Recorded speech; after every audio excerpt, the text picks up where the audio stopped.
The shy student who hacked our entire school to expose a bullying coach then disappeared without a trace until he returned his cybersecurity book. In 15 years as a high school librarian, I witnessed countless teenage dramas, but nothing compared to how one silent student brought down the most feared adult in our school without ever raising his voice. Marcus Evans was practically invisible, the kind of student who slipped through hallways like a ghost. He never spoke above a whisper, always chose the desk furthest from the teacher, and seemed to physically shrink when called upon. But what most people missed about Marcus was the fierce intelligence behind that quiet exterior. I noticed it in the books he checked out, advanced coding manuals, ethical hacking guides, and cybersecurity textbooks that even our IT staff would struggle to comprehend. The morning everything changed started when Principal Harrison's voice crackled over the intercom, uncharacteristically shaken, announcing that our school website had been compromised. By lunch period, the details had spread. Every computer, tablet, and phone that attempted to access any school-related website was redirected to a black screen containing nothing but a countdown timer. No ransom demands, no hacktivist message, just a clock ticking down from 120 hours. The administration's response was immediate and frantic. District technology experts arrived by afternoon, followed the next day by a cybersecurity consultant. Nothing worked. They couldn't trace the source, stop the timer, or regain control of the system. By day 3, the local police department's cybercrimes unit was involved.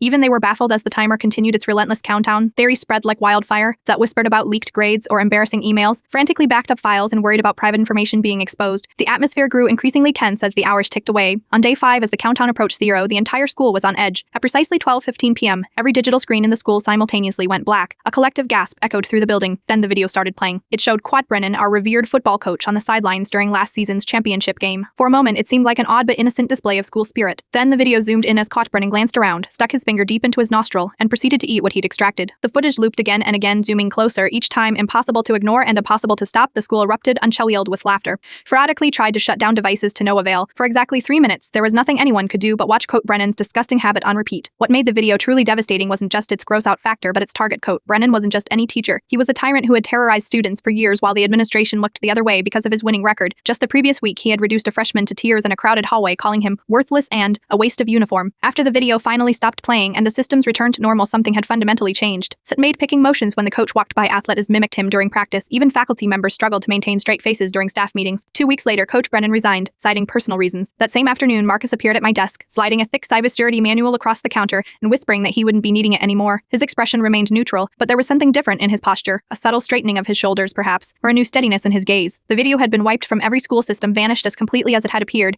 The investigation eventually went cold. Despite the army of experts who had tried to crack the case, Marcus graduated as valedictorian the following year. His speech was brief, delivered in a voice barely audible despite the microphone. Sometimes the quietest voice can echo the loudest when it speaks the truth.